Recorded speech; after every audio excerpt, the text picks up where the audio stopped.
जय श्री कृष्ण दोस्तों। स्वागत है आप सभी का हमारे YouTube चैनल पर। दोस्तों, आज की हमारी कहानी कहती है कि अहंकार एक ऐसी विनाशकारी भावना है जो इंसान को अंधकार की ओर ले जाती है। यह व्यक्ति की सोच को सीमित कर देती है, जिससे वह ना अपनी गलतियों को देख पाता है और ना ही उन्हें स्वीकार। अहंकारी व्यक्ति अक्सर खुद को दूसरों से सबसे बेहतर मानता है और यही सोच उसे दूसरों से दूर कर देती है। अहंकारी व्यक्ति न किसी की सलाह सुनना चाहता है, न ही आलोचना। उसे लगता है कि वही हमेशा सही है। यह झूठा आत्मविश्वास व्यक्ति को सीखने और सुधरने के अवसरों से वंचित कर देता है। वह केवल अपने अनुसार ही सब कुछ करना चाहता है, जिससे उसकी सोच संकुचित हो जाती है। धीरे धीरे यह भावना उसे अकेला कर देती है, क्योंकि कोई भी व्यक्ति एक घमंडी इंसान के आसपास रहना भी पसंद नहीं करता है। अहंकार व्यक्ति को गलत रास्ते पर ले जाता है और उसे विनाश की ओर धकेल देता है। अहंकार के कई चेहरे होते हैं। कभी ये अभिमान के रूप में आता है, कभी घमंड बनकर और कभी श्रेष्ठता के भाव के रूप में प्रकट हो सकता है।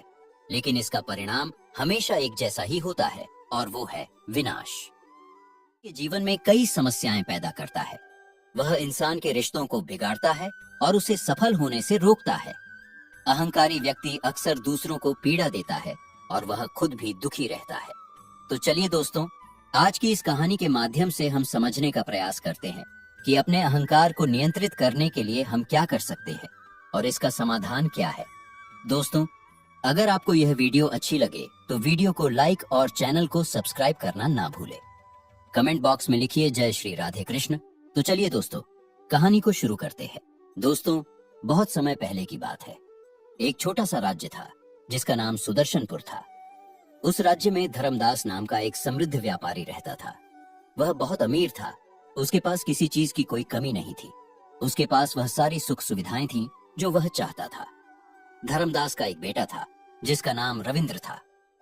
रविंद्र ने अब तक अपने जीवन में कभी कोई दुख नहीं देखा था।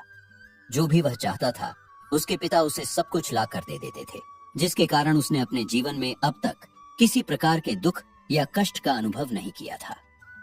रविंद्र के कई मित्र भी थे और वह हर तरह के ऐशो आराम में पला बड़ा था। धन दौलत की कोई कमी नहीं थी। लेकिन एक दिन अचानक रविंद्र के पिता धर्मदास गंभीर रूप से बीमार पड़ गए। देखते ही देखते उसकी बीमारी ने उसे पूरी तरह से जकड़ लिया था और अब वह मृत्युशैया पर था। वह अपने जीवन की आखिरी सांसें गिन रहा था। उसे आभास हो गया था कि अब उसकी मृत्यु होने वाली है। इसीलिए उसने अपने पुत्र रविंद्र को अपने पास बुलाया और उससे कहा, बेटा, तुमने आज तक केवल सुख ही देखा है। तुम्हें जो कुछ भी मैंने सब कुछ तुम्हें ला कर दिया, इसलिए तुमने आज तक कभी दुख का अनुभव नहीं किया है। दुख क्या होता है ये तुम्हें पता तक नहीं है, और इसी बात की चिंता मुझे खाई जा रही है कि जब तुम्हारे ऊपर दुखों के बादल मंडराने लगे तो तुम सह नहीं पाओगे। इसीलिए आज मैं तुम्हें सिर्फ एक बात समझाना चाहता हूँ। मैं बस आखिरी समय पर तुमसे ये कहना चाहता हूँ कि तुम सावधान रहना। मेरी मृत्यु के बाद तुम्हारे अपने ही तुम्हारे दुखों का कारण बन जाएंगे। कई बार सबसे बड़ा धोखा वहीं से मिलता है जहां सबसे ज्यादा भरोसा होता है। इतना कहकर धर्मदास ने प्राण त्याग दिए। रविंद्र अपने पिता की मृत्यु पर बहुत दुखी था। वह अंदर से टूट चुका था और रो रहा था। तभी उसके पास उसका एक मित्र आया और उसे समझाते हुए कहने लगा, मित्र, तुम इतना रो क्यों रहे हो? तुम्हारा पिता ही मरा है, लेकिन तुम्हारे पास तो अब भी यह सारी धन दौलत है। तुम्हारे पिता के जाने के बाद तो अब ये सारी धन दौलत तुम्हारी ही तो है। अब तो तुम खुलकर वो सब कुछ कर सकते हो जो तुम अपने पिता के रहते नहीं कर पाए।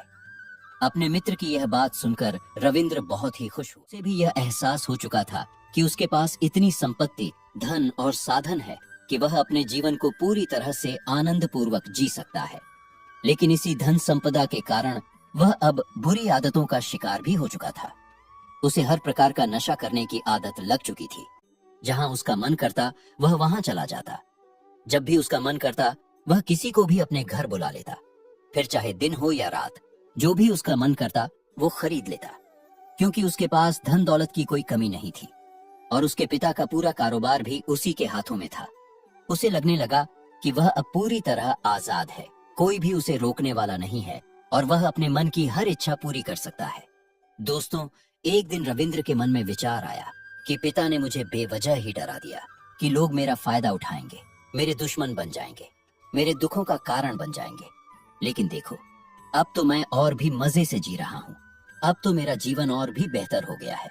मैं तो पहले से कहीं ज्यादा खुश हूँ। मैं आज तक जो नहीं कर पाया था, अब मैं उन्हें खुलकर कर सकता हूँ। ये सब सोचकर उसकी खुशी का कोई ठिकाना नहीं था। दोस्तों, एक दिन उस राज्य में एक बहुत बड़े अस्पताल का निर्माण हो रहा था और इस अस्पताल के निर्माण के समय पर एक घोषणा करवाई गई कि जो भी व्यक्ति इस अस्पताल के लिए सबसे बड़ा दान देगा, उसका नाम उस अस्पताल के एक पत्थर पर स्वर्ण अक्षरों में लिखा जाएगा। जैसे ही उसके मित्र को यह जानकारी मिली तो वह दौड़ता हुआ उसके पास आया और उसे सारी बात बता दी। तब रविंद्र ने यह ठान लिया कि वह उस अस्पताल के निर्माण के लिए सबसे अधिक दान देगा और उसने वैसा ही किया। और साथ ही यह भी निश्चित हो गया कि उसका नाम अस्पताल के एक पत्थर पर स्वर्ण अक्षरों में उकेरा जाएगा। लेकिन जब वह दान देकर वापस घर की ओर तो मार्ग में उसे एक साधु मिले जो विनम्रता से भोजन की याचना कर रहे थे। इस पर घमंड में डूबे रविंद्र ने तीखी बात करते हुए उस साधु से कहा, तुम जैसे लोग केवल 2 वक्त की रोटी के लिए हमेशा चिल्लाते रहते हो, हर वक्त हाथ फैलाते रहते हो। न जाने तुम लोग कहाँ से आ जाते हो और भगवान तुम लोगों को पैदा ही क्यों करता है। तुम लोग गंदगी हो। तुम्हें तो जीने का भी कोई हक नहीं। केवल अपना पेट भरने के लिए 2 वक्त की रोटी के लिए तुम किसी के सामने भी झुक जाते हो। यदि झुकना ही है तो उस ईश्वर के आगे झुको। शायद वो तुम्हारी गलतियों को माफ कर दे और तुम्हारा भाग्य बदल दे। इतना कहकर रविंद्र उस साधु को खरी खोटी सुनाकर वहां से चला गया। समय के साथ रविंद्र का रुतबा बढ़ता गया। उसके पास उसके मित्रों, सहयोगियों और रिश्तेदारों की संख्या बढ़ने लगी। अब बिना उसकी अनुमति के कोई भी कोई काम नहीं करता था। हर निर्णय में वही अंतिम राय देने वाला बन चुका था। इसी कारण उसे लगने लगा कि इस दुनिया में अब मेरे बिना कोई काम नहीं हो सकता। जो भी हूं मैं ही हूं, जिस कारण उसका अहंकार अब 7वें आसमान पर पहुंच चुका था। सभी लोगों ने उसके मन को जीत लिया था। सब लोग उसके विश्वास पात्र बन चुके थे। उसके पास अपार धन संपत्ति थी, जिस कारण सब लोग उससे जुड़े हुए थे। लेकिन यह बात रविंद्र को समझ नहीं आ रही थी। बस उसे यह लगने लगा था कि वह सभी का आदर्श बन चुका है।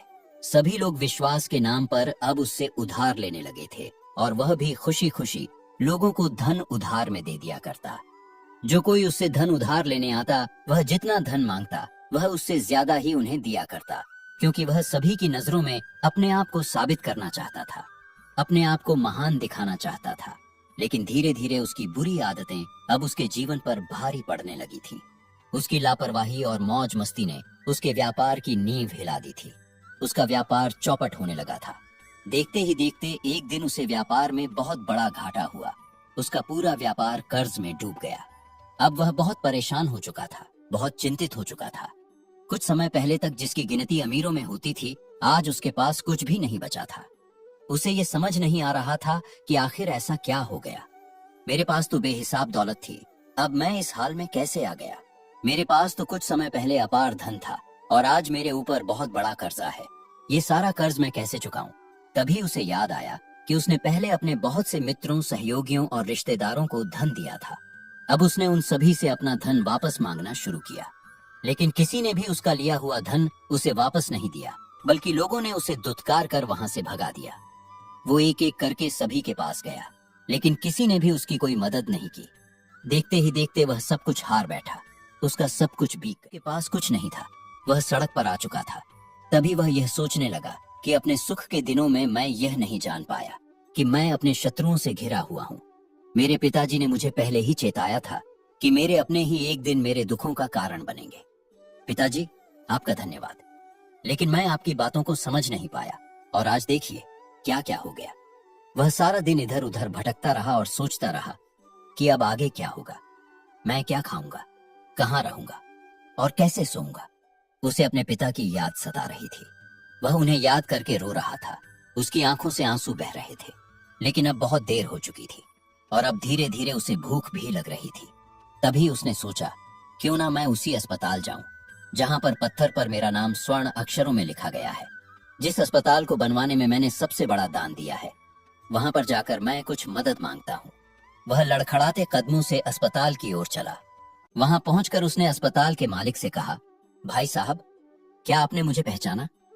मैं वही आदमी हूँ जिसने इस अस्पताल के लिए सबसे बड़ा दान दिया था और मेरा नाम स्वर्ण अक्षरों में इस अस्पताल के पत्थर पर खुदा हुआ है।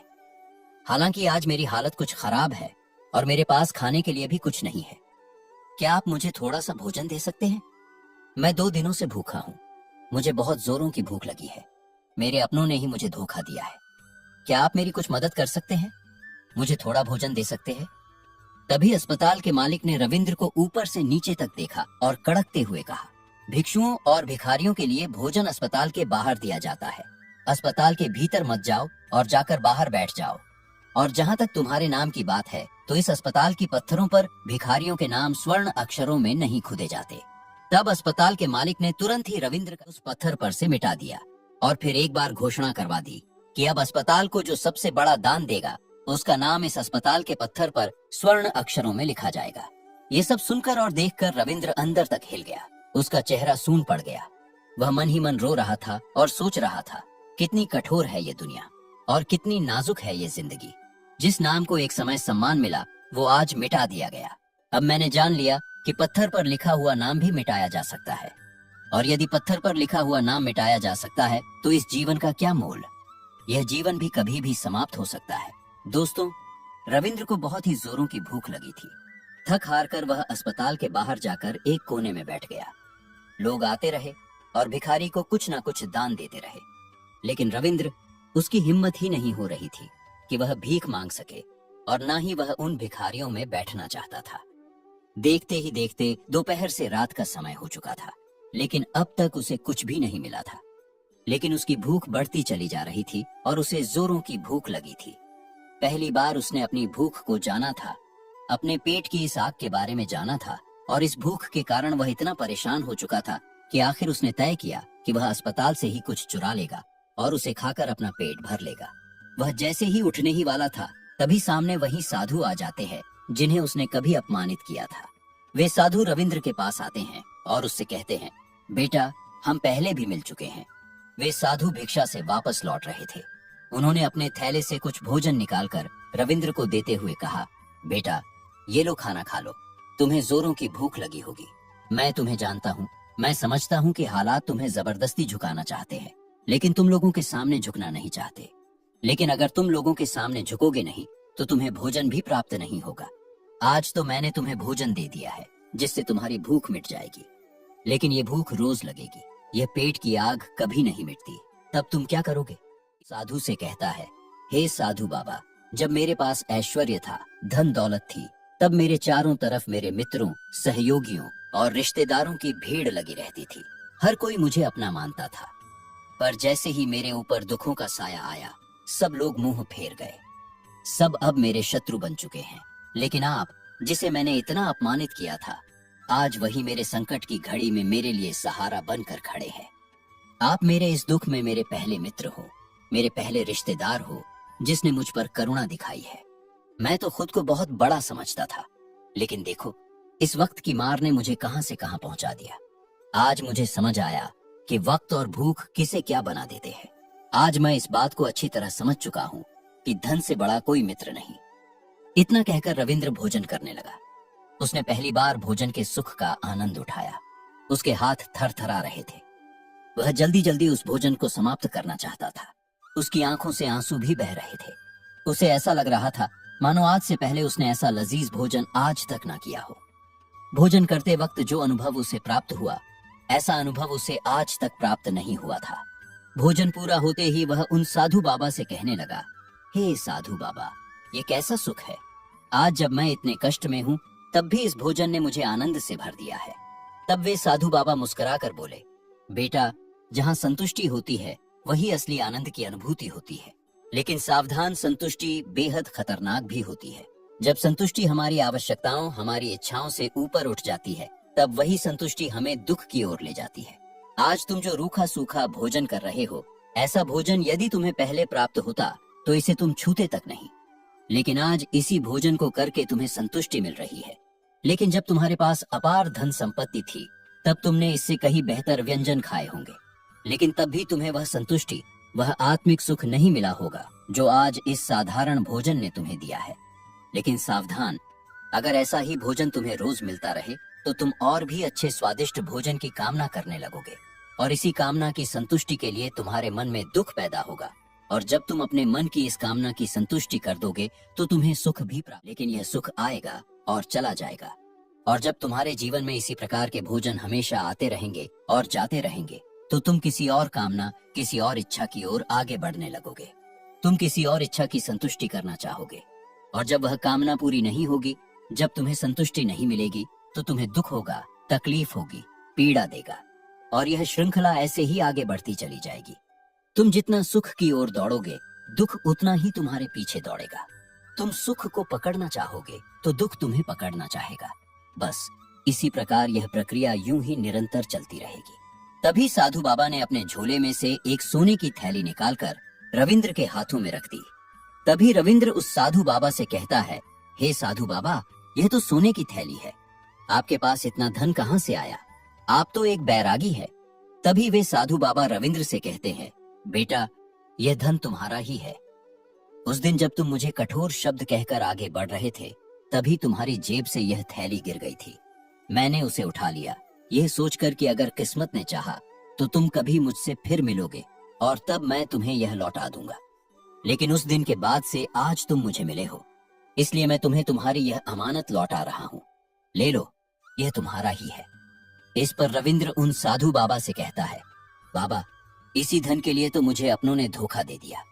जिनको मैंने मदद की वही मेरे सबसे बड़े धोखेबाज निकले। मित्रों, सहयोगियों और रिश्तेदारों ने सबने मुझसे मुंह मोड़ लिया, लेकिन आप वो पहले शख्स है जो मुझे ये धन लौटा रहे हैं। और वहीं पर जो धन मैंने अपने मित्रों, अपने सहयोगी और अपने रिश्तेदारों को दिया था, अपने बुरे समय पर जब मैंने अपना धन उनसे मांगा, तो उन सभी ने मेरा वो धन देने से मुझे इनकार कर दिया, मुझे खरी खोटी सुनाकर अपने घर से धक्के मारकर निकलवा दिया। लेकिन आप वो पहले शख्स है जिन्होंने मेरे इस बुरे समय में मेरा साथ दिया है। मेरा धन मुझे वापस लौट आया है। मैं आपकी सहायता के लिए आपका आभारी हूँ। मैं इस धन से अपना व्यापार फिर से शुरू करूंगा और इस व्यापार को नई ऊंचाइयों तक ले जाऊंगा। इसके बाद वे साधु बाबा रविंद्र से कहते हैं, बेटा, हमें दुख कोई नहीं देता, हम स्वयं ही अपने दुख के कारण होते हैं। हम स्वयं ही खुद को धोखा देते हैं। जब सुख आता है तब हम उसे ही सब कुछ मान बैठते हैं और अपनी आंखें बंद कर लेते हैं। न किसी की सलाह सुनते हैं, न सच्चाई देखना चाहते हैं। सुख में हम भ्रमित रहते हैं। हमें ये पता नहीं चलता कि हम सही कर रहे हैं या गलत, और इसी प्रकार हम एक माया जाल में फंसते चले जाते हैं। क्योंकि सुख में हम अपनी आंखें बंद करके बस उस सुख का आनंद लेते हैं और हम किसी चीज की तरफ ध्यान नहीं देना चाहते। हम नहीं जानना चाहते हैं कि जीवन मीठा है तो कड़वा भी है, सच है तो झूठा भी है। सुख में हम केवल अपने अहंकार को बढ़ावा देते हैं। अहंकार व्यक्ति को गलत रास्ते पर ले जाता है और उसे विनाश की ओर धकेल देता है। अहंकार इंसान को अंधा बना देता है। इसी के विपरीत अगर हम देखें तो विनम्रता एक ऐसा गुण है जो मनुष्य को सफलता की ओर ले जाता है। विनम्रता उसे दिशा दिखाती है। विनम्रता व्यक्ति को दूसरों से सीखने में मदद करती है और उसे अपनी कमियों को स्वीकार करने की शक्ति देती है। अहंकार का त्याग कर और विनम्रता को अपनाकर ही जीवन की असली ऊंचाइयों को पाया जा सकता है। यही सफलता और खुशी का मार्ग है। विनम्रता हमें अपनी कमजोरियों को स्वीकारने और उनमें सुधार करने की ताकत देती है। विनम्रता हमें दूसरों से सीखने और उनके अनुभवों से लाभ उठाने के लिए प्रेरित करता है। विनम्र इंसान दूसरों का सम्मान करता है और उनके भी देता है, जिससे वह एक अच्छा मित्र और सहयोगी बन जाता है और वह कभी भी किसी को नीचा नहीं दिखाता है। इसके विपरीत अहंकार हमारी सोच को संकीर्ण बना देता है। वो हमें दूसरों से अलग थलग कर देता है और अंततः हमें विनाश की ओर धकेलता है। इसलिए हमें अहंकार से बचना चाहिए और अपने अंदर विनम्रता का भाव रखना चाहिए। इस पर रविंद्र साधु बाबा से कहता है, हाँ बाबा, आप बिल्कुल सही कह रहे हैं। जब मेरे पास धन दौलत थी, संपत्ति थी, तब मैं अंधा हो चुका था। मैं खुद को सबसे ऊपर समझता था। मैं किसी चीज पर ध्यान नहीं देता था। मैंने उसे अपने इन दोनों हाथों से लुटाया है और आज जब वह मेरे पास नहीं है तब मुझे उसके जाने का एहसास हो रहा है। और अब जब सब कुछ हाथ से चला गया तब जाकर मेरी आंखें खुली हैं। तभी मैं यह भी जान पाया कि कौन मेरे साथ है और कौन मेरे खिलाफ। और यह जो ज्ञान है वो दुखों द्वारा मुझे प्राप्त हुआ है। यह ज्ञान मैं हमेशा अपने साथ रखूंगा। अब से अपने सुख में भी मैं अपनी आंखें खुली रखूंगा। कहानी से हमें यह सीख मिलती है कि अहंकार हमें अंधा बना देता है और हमेशा विनाश की ओर ले जाता है, जबकि विनम्रता हमें आगे बढ़ने की प्रेरणा देती है, दूसरों से सीखने की हमें शक्ति देती है और हमें भीतर से सशक्त बनाती है। सफलता उसी के कदम चूमती है जो विनम्र रहता है और अपने भीतर झांकने की हिम्मत रखता है।